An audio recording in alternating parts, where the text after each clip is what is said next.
Happy Wednesday and welcome to Cooperative Chats. Cooperative Chats is the bi-weekly chat show for the Cooperative Trust. And this space is dedicated to you, your development, and really helping you find ways to cement your place in this credit union industry. Our goal with Cooperative Chats is to bring you thoughtful, authentic conversations with thought leaders, emerging leaders, and people that we know that will just really help you on your career journey through the credit union space. My name is Courtney Angeli, and I'm the Director of Community Development for Filene Research Institute and the Cooperative Trust. And that means that I have the amazing honor and privilege of working with you, emerging leaders, and rising talent across North America. And my goal is to bring you development, leadership, and networking opportunities to really help you cement your place here in credit unions. Our theme for the month of July is thought leadership. However, today we have some more pressing issues to talk about. And I'm really, really excited for our guests because there really is no better person to talk to about this. And that is the credit union spaces, the credit union industries and our own personal commitment to change. And our guest today is Renée Sattiwhite. So please help me in welcoming her as I bring her on stage. Renée, hello, welcome. Hey, Courtney, how you doing? Oh, it's a beautiful Wednesday here in Madison, Wisconsin. I cannot complain. How's it going for you? It's hot in Atlanta. That's why they call it Hotlanta. We're actually in a bit of a break today. There's some rain, and we've had some really beautiful thunderstorms. And I know you might be able to appreciate this as a fellow Southern California woman. But we don't get to see the beautiful thunderstorms like we do here in the Midwest and the South, and it is just such a glorious sight to see. Yes. All right, well, why don't you tell our audience, because I know who you are, and I'm sure some of our guests know who you are, but why don't you tell our audience a little bit about you, and then one personal thing about you that doesn't define you in your profession? Oh, wow. Great question. I'm Renée Sattiwhite. And I'm the president and CEO of ACUC. I'm the possibility of people serving other people passionately. And what doesn't define me is my love for Star Trek. I had no idea, actually. That is brand new information for me. That's really awesome. Any season in particular or any captain that you prefer? Well, let me see. I have a rendering of Spock and Kirk in my home. I have a life-size poster of Worf. I have and Spock. I would say that Kirk is my Kirk is the young Kirk, the one that beyond the young guy now who's doing Kirk. I like him. Yeah, that's so awesome. Well, thank you very much for sharing that. So we're just going to go ahead and get right into it. I shouldn't say since, but this is something that's come up since the killing of George Floyd. This has really been a huge topic for the African American Credit Union Coalition, and that is this commitment to change. It's something that I've been showing up for as much as I possibly can, but why don't you share a little bit about what this is? So if that way people don't know what it is, they now have an opportunity to learn and take part in it. Great. Thank you, Courtney. So the ACUC's commitment to change, Credit Unions Unite Against Racism. It's so important for all of us to come together. I believe that ACUC can help the credit union industry see that we can lead the nation in eradicating racism. How do we do that? Well, we're people helping people. That's what we do. Credit unions love people. That's what we do. And so this commitment to change is trying to galvanize our industry to be very impactful and intentional about leveling the playing field for people of all colors and to make sure that we can show America this is how we do it. People helping people, one person at a time. And so I believe that as credit union professionals, practitioners of people helping people in the financial industry, that we have an opportunity to level that playing field with the products and services that credit unions can offer to the community. So The African American Credit Union Coalition is not new. About how long has your organization been around? We were granted our 501c3 status April of 2003. So, Okay. but the founding members of ACUC were getting together about 5 years prior to that. So a little over 20 years. Okay. So since everything has kind of come to this, I would say, culmination of where we are today, what has allyship really looked like for AACUC? And what has helped you grow, and how can we continue to provide that for this group? Courtney, that's a very good question. One of the reasons why ACC still stands is because of the allies. The partnerships with Filene, the partnerships with CUNA, CUNA Mutual Group, CUES, NAFQ, Inclusive, NowCup, you name it, and the industries are there. The industry trade organizations and credit unions are just rallying behind us.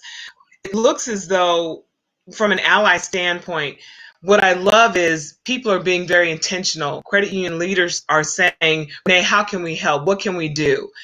And they want it spelled out for them. I can't tell you how many town hall calls I've been on, how many Zoom calls I've been allowed to participate in, and to give the perspective of what does that look like? How can we help? And so I'm encouraged by our allies in that I believe that, again, we're people helping people, and so when you rally around a concept of fairness, you can only do good.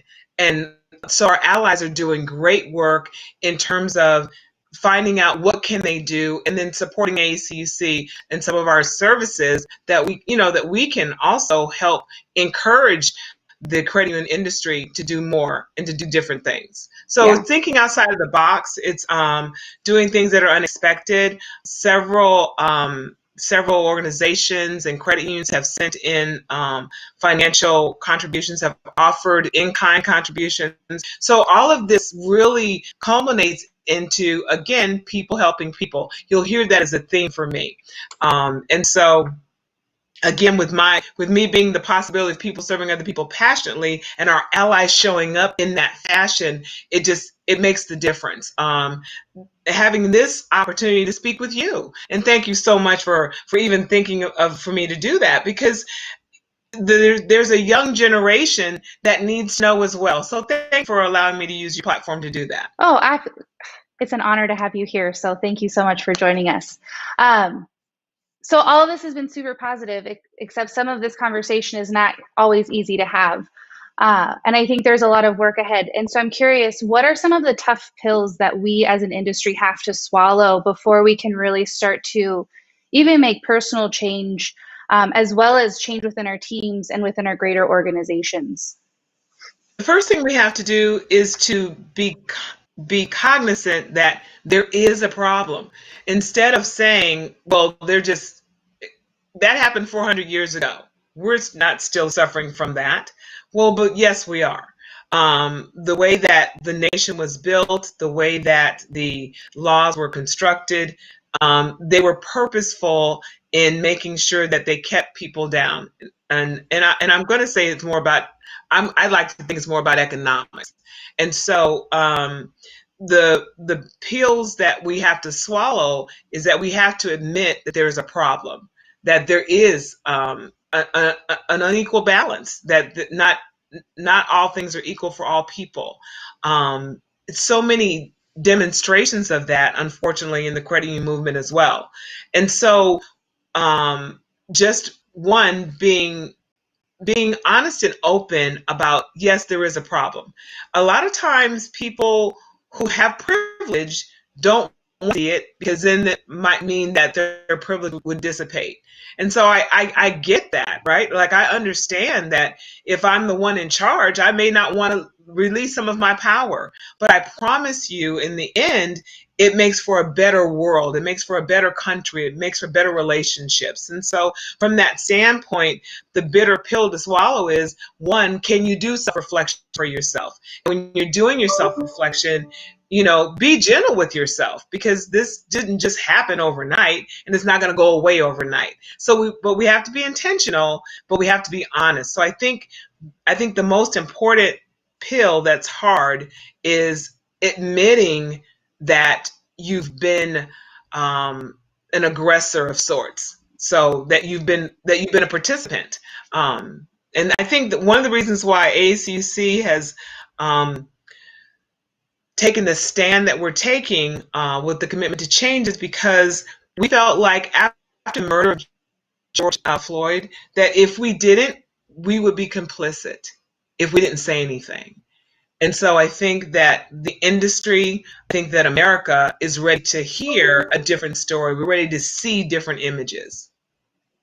Yeah, one of the themes that I've been hearing in a lot of the sessions that I've attended for a commitment to change is this idea of being intentional. And, some of the topics that came up surrounding that, I think, is something that I'm curious if is crossing credit union leaders' minds, especially in marketing teams, is this notion of, do we remain silent? Do we say something? If we're touting diversity, does it really matter if we're not being inclusive? And that's one of my biggest questions is, it's one thing to have different perspectives and people of different races working within your organizations, but are we actually including them in the conversations? And I don't know if there's an answer to this question, but I'm curious, what's a place to start with inclusion if that's really an area that an organization needs to focus on? So the way to start is if you don't have everybody at the table, if you look around the table and you see that it's only that it only looks like you, then you're not diverse. So that means you need to include some other people. I mean, that's real easy. You can do the C test, the I test, right? So when you're looking at how to be inclusive, again, that's that word intentional. What does that look like? And intentional means that you are deliberately looking at a group of people that you want to include so that you are not missing anybody. The representation that we can get as credit union people is extraordinary. And so, unfortunately, everybody has biases. You're going to have those. That's natural. You're human. It's the work comes in trying to make sure that you're overcoming those biases, that you can articulate and say, oh, you know what? I was biased about that. Maybe I need to change my thought process, or maybe I can have a conversation with someone who can help me see it a different way. So inclusion can look differently at different organizations. I think that we always automatically go to race. It doesn't automatically mean it's about race. It might mean that there's not enough women in the room. There have been some challenges that I've had where it hasn't been about my race. It's been because I'm a woman. I happen to think that I'm a fairly confident person, and some people say that that's aggressive. I love it when someone says, you're assertive. Yes, that's the proper word for what I would describe myself as an assertive woman, not an aggressive woman, and certainly not an angry Black woman. All right, Renee. Well, I do have one final question for you, and this is one that's come up in discussions that I've had with emerging leaders over the last few months, and that is, how do we have this conversation with our leadership teams when maybe they're not ready to have the conversation, but there's really a drive and a passion for that individual to have the conversation anyways? So I'm going to answer this as if I were 20 years younger. So getting ready to be 60 years old, that would make me almost 40. And I remember I was with ACUC when I was 39 years old. So I've been around since I was 39. And when I was much younger, I was very impatient. And I had conversations whether people wanted to have them or not. I'm telling you now that that's not a good way to do things. Learn from my mistakes. I think that you have to lead with your heart, and when you request the meeting, that's how you say it. This is on my heart. That way, it's not from your head, and people will give you more leeway, if you will, to lean in and listen. I think that when you say, I'm disturbed and I really want to talk to you about this, it's affecting me personally.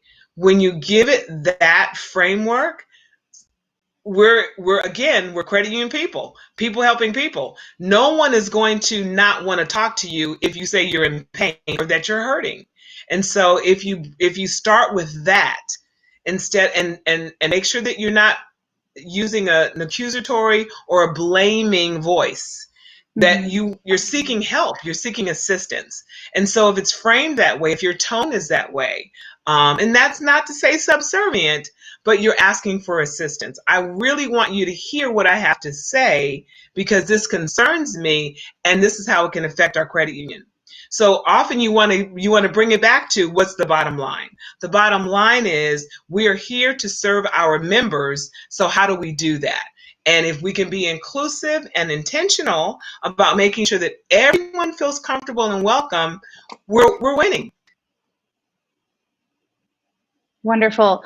Well, I am going to go ahead and wrap it up, but I would love to give you the final word. That's what we do here on Cooperative Chats, is we give our guests the last word. So any final parting words of wisdom or thoughts that you would like to share with the audience? Especially because your audience are younger professionals, do you be intentional, have fun, be out there, get it done. I wish I could bring my 20 years back and do it over again, but I'd have more fun. So enjoy your time, do what you need to do, but take care of yourself, be intentional, and always, always, always remember that you are part of the human race.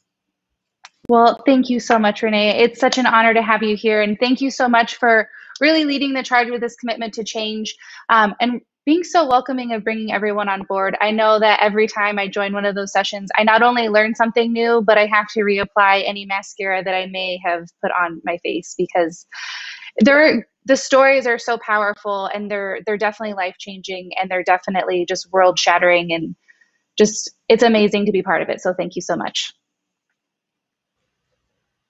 All right, so Cooperative Trust, we are going to go ahead and bring it on back to our closing remarks. So one, thank you so much for joining us. It was such an honor to have Renee on the show. If you have any questions or you'd like to be connected with the African American Credit Union Coalition, feel free to reach out to me or to Renee. I'm sorry, Renee, I don't know your email address by heart, but we'll make sure that we get it up here on the comments of this section of the chat, so people can reach out to you if they have any questions whatsoever. But again, thank you so much for joining us today for this very special episode, as we really dove into very, very special and important topics on credit unions' commitment to change. We're here, and we're here to support our Black, African American, Indigenous, all people of color. So if you have any questions, if you have any feedback for us, let us know our blind spots, because we're here to serve you. And last but certainly not least, I would like to leave you with this. It is the note that our next episode will be August 5th, and that will be with the CEO of the Defense Credit Union Council's, Tony Hernandez. So we'll be introducing a brand new theme for the month of August, which I'm super excited about. So please make sure you join us. It is August 5th at 1:30 p.m. Central live, or catch us later on Facebook, Instagram, or on YouTube. And we'll see you later. Thanks so much, everyone.